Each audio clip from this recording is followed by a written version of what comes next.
Donc on va vous parler du partenariat européen d'innovation Pacte pour une agriculture en qualité totale, donc qui a pour acteur central la coopérative Calisol, avec un ensemble d'acteurs dans ce partenariat qui accompagne la coopérative dans une démarche d'agriculture qualité.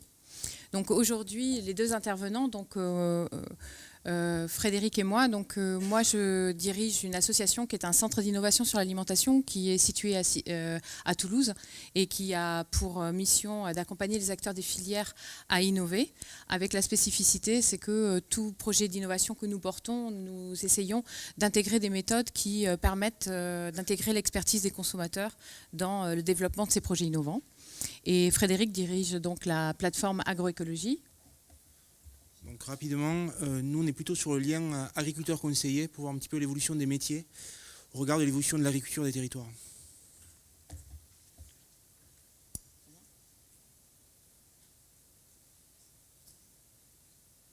Donc, le partenariat, au départ, c'est un pari qu'on a fait, donc un ensemble d'acteurs autour d'un pari. Donc là, vous avez la question de départ. Comme vous voyez, la question est extrêmement ambitieuse. C'était comment engager une diversité d'exploitations agricoles dans des pratiques et des systèmes à la fois productifs, rémunérateurs sur le plan économique, économes, en ressources, respectueux de l'environnement et socialement responsables. On avait vraiment mis la totalité avec bien sûr une question qui pour nous est la question centrale, c'est comment créer de la valeur, donc économique, environnementale et sociale, en engageant un territoire agricole dans une démarche de qualité totale. Alors ce qui fait l'originalité de notre partenariat, c'est qu'on était un ensemble de partenaires qui voulions travailler sur la dimension de la qualité totale avec une posture qui était que nous n'avions aucune définition de la qualité totale. Donc l'objectif, c'était de vraiment, à travers ce partenariat, de construire ce qui pouvait être cette qualité totale. On a du coup mobilisé notre objectif dans ce partenariat, c'était de se dire on a des compétences et des expertises différentes. La seule chose qu'on sait, c'est qu'on ne sait pas définir la qualité, telle que la qualité totale telle qu'on l'avait posée. Mais par contre, on avait une problématique pour la coopérative qui était de trouver un ou des modèles agricoles de territoire viables, rentables, écologiquement acceptables. Donc du coup, ça posait la question de nouveaux contrats de qualité. Et autour de ça, on s'était dit on est un ensemble d'acteurs et on sait que pour arriver à ce résultat, il faut qu'on mobilise des acteurs différents. Et parmi les acteurs différents, bien sûr, le nerf de la guerre, c'est les agriculteurs, parce que c'est eux qui portent le changement de modèle agricole. Mais on voulait sortir on voulait sortir du fait que ce soit que eux qui portent la responsabilité du changement. Et on s'est dit dès le départ, on travaille sur un territoire. Un territoire, c'est un territoire de vie. Il y a un ensemble d'acteurs qui vivent sur ce territoire. Il faut que l'ensemble des acteurs soient partie prenante dans cette démarche de qualité. Donc les partenaires qui sont autour de Calisol, donc il y a Cisali, il y a la plateforme. Donc la plateforme a pour mission de mobiliser les agriculteurs sur le changement de modèle. Cisali a pour mission de mobiliser les acteurs des filières et les consommateurs sur qu'est-ce qui fait qualité pour les consommateurs. Et on a deux autres acteurs qui ne sont pas présents aujourd'hui, donc on ne pourra pas parler, mais, parce que dans 15 minutes, ce n'est pas possible. Mais il y a aussi Arboritech et l'API. Donc Arboritech, la mission, c'était de mobiliser les salariés de la coopérative dans le projet de qualité totale. Et l'API, c'était de mobiliser les acteurs du territoire dans une démarche patrimoniale pour essayer justement de voir qu'est-ce qui faisait qualité pour les autres acteurs qui vivaient sur le territoire et comment ils pouvaient coopérer avec Calisol pour construire ce projet de qualité totale. Donc là, on va vous parler simplement du lien de deux acteurs autour de Calisol qui sont les liens que nous avons entre la plateforme agroécologie et Cisali. Donc nous, on s'est posé la question quelle qualité créatrice de valeur. Et c'est vrai que ce qui était intéressant, c'est que du côté de Cisali, donc nous, notre mission, c'est, vous le verrez tout à l'heure, c'est de mobiliser les consommateurs et de se poser la question qu'est-ce qui fait qualité pour les consommateurs et de se poser aussi la question de comment on peut impliquer les consommateurs dans la démarche de changement et quels sont les outils d'aide à la décision qui peuvent permettre aux consommateurs qui se promènent dans plusieurs canaux d'approvisionnement de trouver l'information et du coup de traduire son engagement par l'acte d'achat. De l'autre côté, donc sur la plateforme, et là je laisserai Frédéric développer tout à l'heure, la question qui se posait c'était quel est le modèle agricole durable et responsable, et du coup comment accompagner ces changements de pratique. Mais de ces deux visions, on n'était pas dans une approche simplement d'agrochaîne ou de filière, on s'est dit il faut que l'amont et l'aval se rencontrent, et que de toute façon le secret de ces contrats qualité qu'on pourrait construire sur ces territoires, c'était notre hypothèse de départ, il pouvait se faire dans une coopération très étroite entre les consommateurs citoyens et les producteurs. Donc, est-ce que l'enjeu technique et méthodologique, c'était est-ce qu'on pouvait créer des outils et des méthodes de concertation et de coopération, ce qu'on en parlait ce matin, pour construire ensemble des contrats de confiance sur cette idée de qualité totale qu'on appelle aussi haute qualité territoriale. Donc, je vais laisser Frédéric prendre la suite sur la partie de comment on modifie les pratiques agricoles en amont. Au regard du projet, en fait, 3 questions se posaient. C'était quel modèle agricole en fait, qui répond aux besoins du territoire. Et là, on va se rendre compte de quelque chose très rapidement, c'est qu'il n'y a pas un modèle. Il n'y a pas un modèle, il y a plusieurs modèles en fait, de fonctionnement possible. Donc, plusieurs modèles possibles. Et l'autre question qu'il y avait, c'est comment les agriculteurs, on parle souvent de quelques agriculteurs qui changent, mais la question c'est la massification. Quand on va parler d'une coopérative agricole, ce matin, Alain disait qu'il y avait 3500 adhérents à la coopérative. On peut avoir des collectifs d'agriculteurs, 10, 15 dans des JI2E, mais quand on s'adresse à une coopérative agricole, on s'adresse à l'ensemble des adhérents et des coopérateurs. Il y a encore une voix, un adhérent, une voix, c'est des choses qui restent quand même dans le système coopératif. Et c'est important de s'adresser à tous. Donc la question était aussi de comment massifier des changements au regard d'un changement potentiel du modèle économique de la coopérative. Et ces changements de pratique, après, il faut les rendre visibles. C'est-à-dire qu'aujourd'hui, quand on parle de l'agriculture, au niveau d'un territoire, c'est un problème. Or, pour moi, je suis aussi agriculteur à côté, c'est une solution. C'est une solution, l'agricole.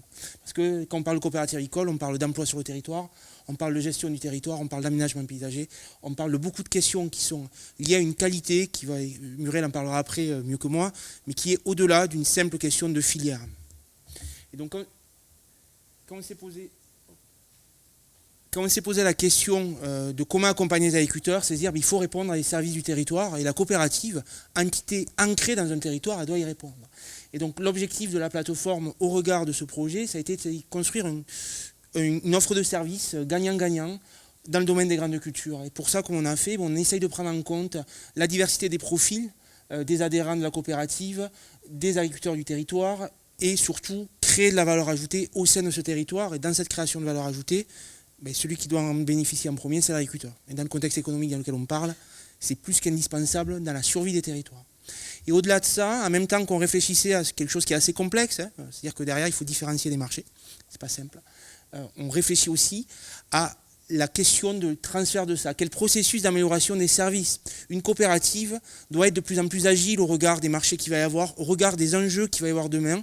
Comment cette coopérative, demain, gagne en agilité pour répondre à différents marchés, pour répondre à différentes demandes aussi issues du territoire.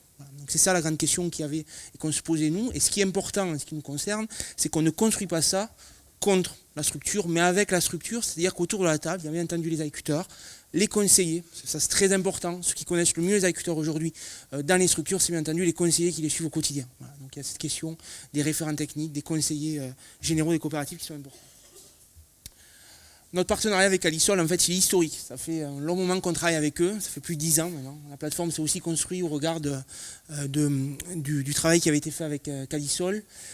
Créer de la valeur ajoutée au sein des territoires, oui, mais pour sécuriser le revenu des agriculteurs.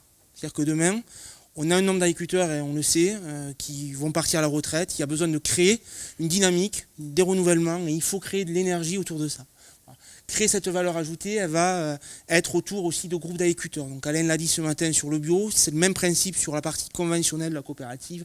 C'est essayer de fédérer au groupe d'agriculteurs autour de J2E notamment, autour de différentes questions. Et pour cela, qu'est-ce qu'on va travailler avec ces groupes d'agriculteurs? Mais c'est de travailler des questions autour de comment on va produire sur son exploitation au regard des enjeux qu'on va avoir sur le territoire. Certains enjeux, on va avoir des problématiques de qualité de l'eau. Donc quand on va avoir des problématiques de qualité de l'eau, il va falloir répondre aux enjeux autour des herbicides utilisés et qu'on retrouve dans l'eau. Certains territoires, il y aura des enjeux autour de l'érosion. Donc là, on va plutôt travailler tout ce qui est couverture de sol. Donc on va travailler au regard des problématiques du territoire. Et dans l'une des questions qu'il va y avoir, c'est qu'on va raconter cette histoire au niveau du territoire. Et on va mettre en avant les agriculteurs qui changent de pratique et on va essayer un petit peu de le sécuriser, ça. C'est-à-dire que c'est une parole contre une autre. Si demain Alain Lariboe vous dit nos agriculteurs sont meilleurs que les autres, est-ce que c'est le cas? Moi je ne sais pas. La question en tout cas, ça va être autour de la certification aussi. Et donc dans le travail qu'on fait autour de ces groupes d'agriculteurs, on va travailler autour notamment du HVE, haute valeur environnementale niveau 3. On va essayer de construire des filières qui vont être labellisées autour de ça. On va tester avec les agriculteurs des systèmes de culture plus ou moins innovants autour de l'agriculture de conservation, autour de la réduction de l'utilisation des phytos. Et on va adapter l'offre de services de conseil au regard des besoins des agriculteurs, au regard des questions qu'on a posées avant. Voilà. Et ce qui est très important, c'est qu'on renforce systématiquement le lien conseiller-agriculteur autour de formation, d'animation, mais essayer de fédérer le plus possible. En termes d'action, ça va se traduire par des plateformes forcément techniques, autour de la diversification, des biocontrôles, des essais chez des agriculteurs pour voir ce qui est possible de changer en pratique. C'est assez complexe cette histoire-là, mais ce qui est important surtout, c'est que je vous prends l'exemple du HVE, mais l'HVE n'est pas une fin en soi. L'HVE est peut-être une entrée qui va être sur certains marchés. De même, peut-être qu'il y aura des entrées plus autour des enjeux de la biodiversité. On commence à parler beaucoup du bee-friendly, par exemple, en termes de label. Donc la question, c'est accompagner au fur et à mesure selon les besoins des filières. Je vais aller très vite, du coup. 5 minutes. Ça va vite, ça va vite. C'est complexe, l'histoire. Voilà. Juste pour repositionner le travail, c'est-à-dire que quand vous construisez une offre de service, vous le faites à dire d'experts et à partir d'une partie des agriculteurs. Quand on parle de J2E, vous avez 30 agriculteurs. Quand on parle d'une coopérative, c'est 3500 agriculteurs. Quelle est la représentativité de notre offre service au regard de 30 agriculteurs, au regard de 3500? Donc ce qui est très important dans ce qui est construit là, de façon très simple, c'est le confronter au plus d'agriculteurs possible à travers les enquêtes, etc. Voilà. Donc, juste pour finir, cette question-là de service, elle est cruciale et ça se joue autour de l'enjeu de la qualité. Donc, en 2 minutes, mais j'ai quand même... Voilà. Donc, nous, sur Cisali, notre mission, donc, la plateforme, c'est d'accompagner les agriculteurs dans le changement de modèle. Nous, on avait 2 objectifs. Le premier, c'était de co-construire et de tester une catégorisation de critères qualité d'une agriculture durable et responsable par l'implication conjointe des acteurs des filières et des consommateurs. En gros, on s'est posé la question, qu'est-ce qui fait qualité pour les consommateurs? Qu'est-ce qui fait qualité pour les acteurs des filières? Et est-ce qu'on est capable de bâtir un outil de lecture commun qui permettrait cette concertation? Le deuxième objectif, c'est qu'au regard de cet outil, si on arrive à le créer, l'enjeu, c'est est-ce qu'on peut imaginer une méthode d'accompagnement d'une démarche de qualité territoriale et de filière sur la base d'un outil partagé, agriculteurs et acteurs des filières et consommateurs, pour construire ces contrats de confiance.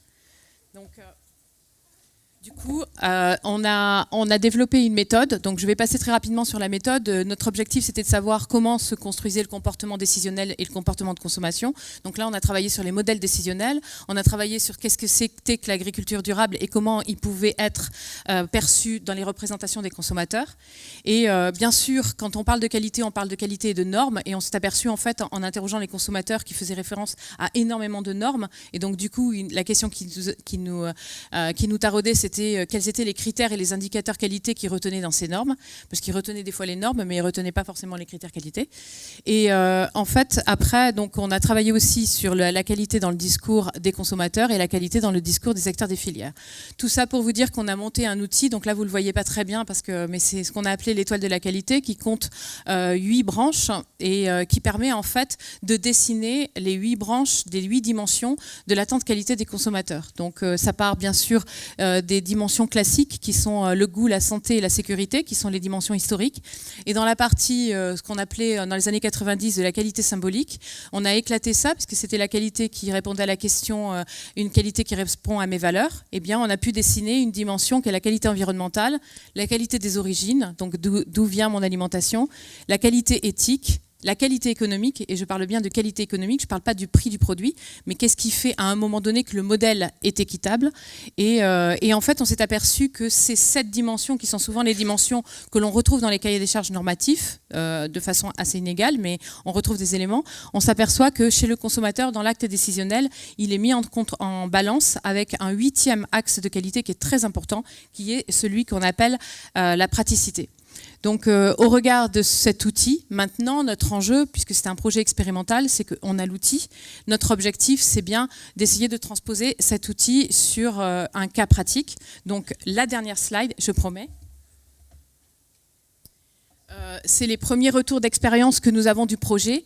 Ce que l'on peut dire à ce stade, ça fait 2 ans et demi, presque 3 ans qu'on est engagé dans ce partenariat, c'est que la première chose, c'est qu'il faut adapter les approches agroécologiques aux spécificités des territoires avec un accompagnement stratégique des exploitations. C'est-à-dire qu'il n'existe pas un modèle agroécologique, comme l'a dit, mais il en existe plusieurs. Et du coup, pour que ça fasse sens pour le consommateur, il va falloir pouvoir arriver à transférer cette différence de modèle.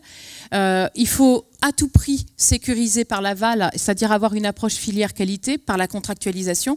Et là, du coup, nous, on travaille également sur un autre projet qui est le projet FILEG, qui est comment construire une filière régionale légumineuse, parce que bon, on n'a pas le temps de développer, mais la légumineuse joue un rôle important dans la transition agroécologique. La troisième retour d'expérience, c'est que l'ancrage de la démarche qualité, elle est dans les territoires, mais elle permet aussi un rayonnement des territoires au-delà du territoire. Et enfin, bâtir des contrats de confiance en toute transparence, réaliste et réalisable pour les acteurs des filières, mais surtout en impliquant les consommateurs dans la démarche. Du coup, là, notre objectif maintenant dans le projet, c'est de créer une filière durable et responsable portée par les producteurs et les consommateurs. Donc on rentre dans phase d'expérimentation dans la structuration d'une filière légumineuse sur le territoire de Calisol.